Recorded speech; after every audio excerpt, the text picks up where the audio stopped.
Good afternoon, Your Honor. Don Silva on behalf of the people, PA 7439. Nicholas Darren on behalf of the defendant, Mr. Martin, who appears before us via Zoom. Mr. Martin, if you could unmute yourself, state your name for the record.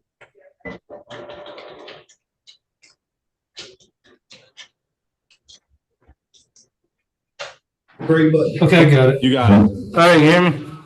Yep. All right. So this is People versus Martin. Yes, Your Honor. I have spoken with the complaining witness at the time. He would like to proceed with this case, and the people would ask to set it for a settlement conference before we go forward with the trial to see if there's a resolution. All right. And Mr. Darren? I mean, Your Honor, I guess we're gonna proceed that way. I was hoping, I'll renew my motion from the last time. Mr. Martin's been incarcerated, I think it's like 62, 63 days now. Court rule is pretty clear. If he's in over 28 days, he should be released on a personal bond. Mr. Martin's just been sitting in jail on this matter. I mean, I guess from practical, I would imagine the court's going to give him credit for time served, regardless of what the resolution is on this matter. Considering he's done over, at this point, he's done over 2/3 of what his original sentence would be. We're not going to accept an offer on this, and I guess we'll just set it for a settlement conference then, if that's what sister counsel wants. And Your Honor, it's I know this case has been going on for a while. Personal bonds. That's correct. The issue here is that him and the victim are brothers. They live at their family First, home. I want to deal with the whole bond thing, because Yes. his bond is $2,500 personal. So I think the issue with that is I was having a cover last week, but per the notes, if you recall, you ordered him not to return back to the property because there's a no contact order in place. 2 weeks ago, when Mr. Brother Counsel appeared for the first time on this case, I believe I agree, and that's when the bond was changed. But Mr. Who changed Martin, the bond? Judge Kirsten, yes. So Your Honor, Judge Kirsten changed his bond, and then after some further statements were made, he changed his ruling to leave Mr. Martin in jail. And that's because Mr. Martin made comments about returning back to the location, the home where the victim lives. And to my knowledge, per my conversation with Mr. Martin, the victim today, he indicated he'll be leaving the hospital, returning to that house tomorrow. Right. All right. So I'm going to. I mean, I have no objection. Mr. Martin, now listen, you understand, I wasn't here, but Judge Kirsten, your original bond was $2,500 personal. Then he said it at $2,000 cash because of the alleged violation that says it says need to set a hearing on violation ASAP. I don't know if there was I don't see anything on whether there's an alleged violation of the bond condition. Is that right? Not an alleged violation. He made comments. He made a comment about it. That he'll return back to the house. This is why something. All right. So you understand you can't go to that house while you're on that. That's one of the bond's in place. You understand that? Stay somewhere else. You understand that? No, I do not understand, and I gotta stand up. First, I have nowhere else to go. Okay, so that's why I must return back there, and I objected.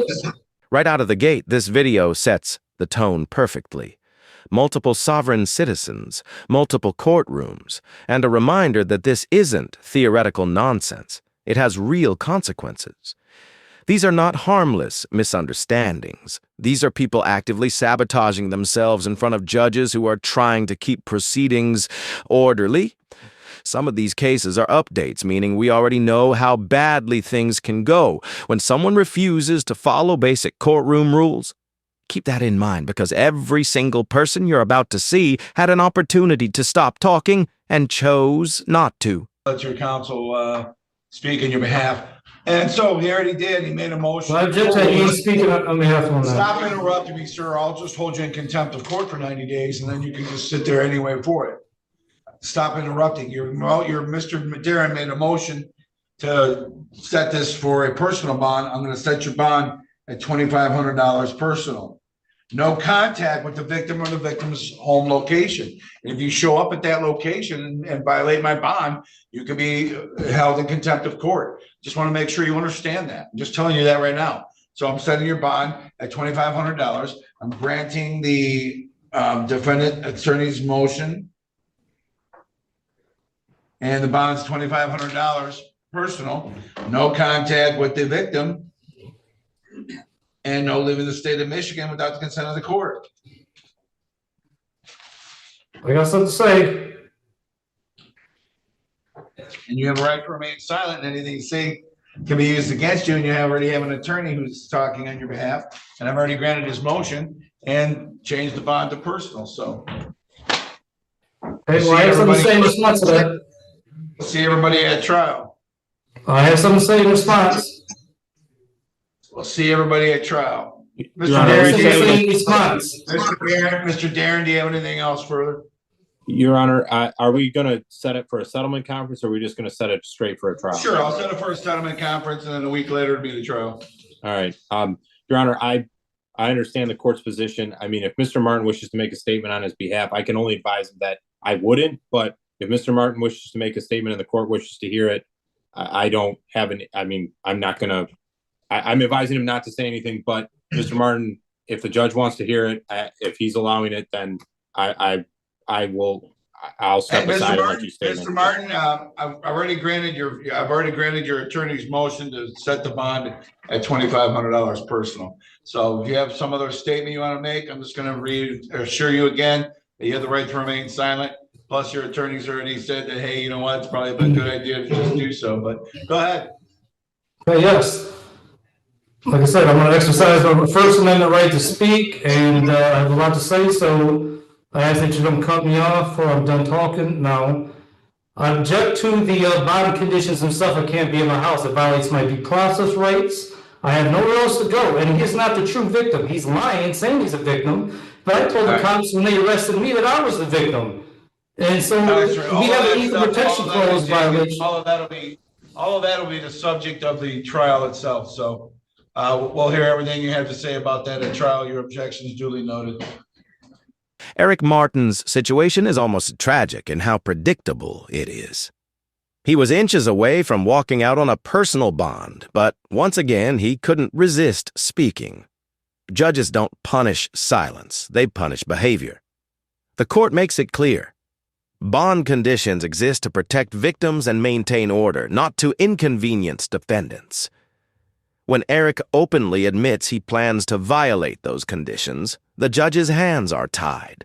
This isn't about belief systems, it's about compliance. And Eric repeatedly proves he cannot do that. I have a question. In this blue chair. Do I have Sit down. Do I have the same rights? You want me to hold you in contempt? Sit down. In that blue chair. Do I have the Sit down! rights there? One more time. Sit down. You are charged with one count of no operator's license, a minor misdemeanor subject to a maximum fine of $150 plus court costs. You also are charged with one count of expired plates, also a minor misdemeanor subject to a maximum fine of $150 in court costs. I am the authorized agent to the decedent estate. I am coming in here as the settler, and I want to settle this case. I will enter no plea on your behalf to these charges. I've given you 3 plea options to plead. No, I do not recognize anyone in this court. Okay, well, I don't recognize you or the bailiff or anybody else in this court. Then I'm just going to surrender the person to the court because I'm not coming back. I don't know what that means.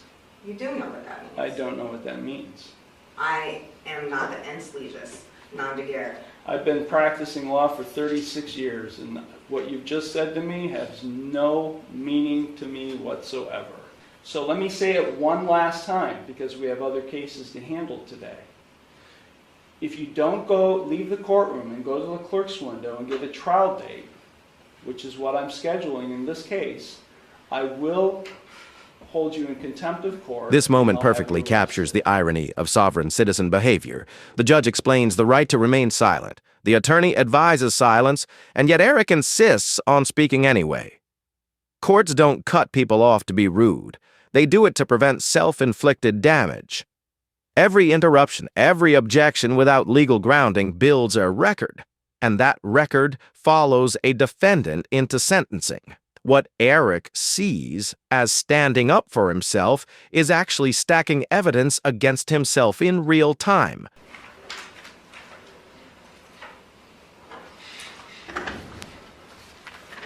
Court is now on the record in City of Conneaut versus Amber McHenry, 24 TRD 819.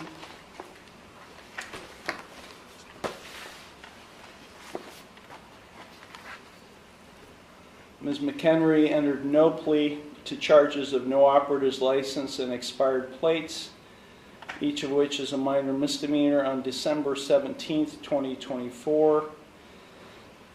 I scheduled it for a bench trial for January 8th of 2025. Ms. McHenry was given notice of that bench trial. I have a signed receipt in the file showing she got notice of that bench trial. Present on January 8th, 2025 was the law director along with a police officer. Ms. McHenry failed to appear. As a result of her failure to appear, I issued a warrant for her arrest. That was January 8th. It's now over a month later, February 11th, and Ms. McHenry is now turning herself in on the warrant. She is in the courtroom, and she is without an attorney. Ms. McHenry, why were you not here on January 8th of 2025? I have a question about the case. Ms. McHenry, sit down. This is not your courtroom. Sit in that chair. I have a question about the case. That's not the case number that I had. Yes, it is, Ms. McHenry. You've got other cases pending that are set for jury trial. The original case number that I had was like TDR, like 0800 something. And 24 TRD 819. 819. Okay. I was just double checking on the case number. Can you repeat your question then? No. Why were you not here on January 8th? I put in an appearance and it was rejected and struck from the record, and I was sent a letter saying that I am not who I said I was. So I have a question about that because I don't understand. This is not a discussion here. This is not a conversation. I ask a question, you respond to my question. Now, this is typical behavior for you because you're a sovereign citizen. Now we At least move you to a claim to case be. that shows how minor charges can spiral into major consequences. This defendant is facing traffic violations. Nothing more. No jail time, minimal fines. And yet, her refusal to answer direct questions and her insistence on controlling the courtroom turn a simple appearance into a warrant situation. Judges don't escalate cases, defendants do. When someone ignores notices, refuses to appear, and then challenges the court's authority, the law responds predictably and swiftly. Documentation that you file, including the one you filed today that did not have a correct caption or case number on it, is indicative of that.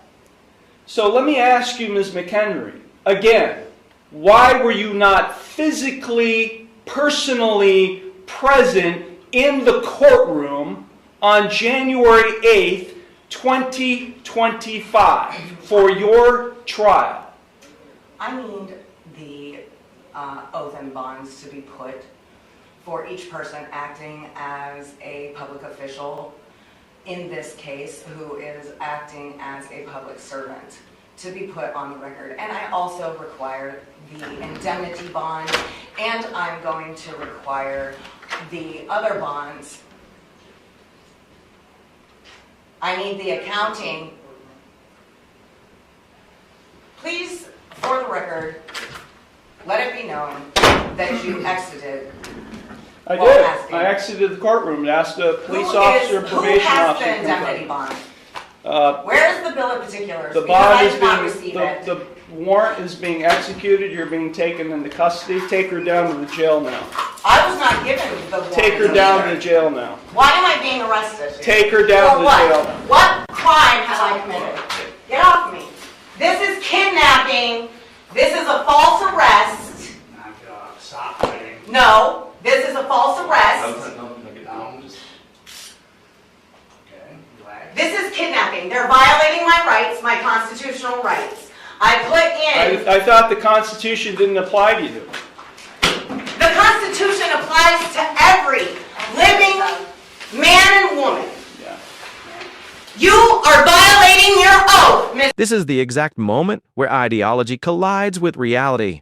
The judge isn't debating bonds, oaths, or imaginary paperwork. He's executing a warrant.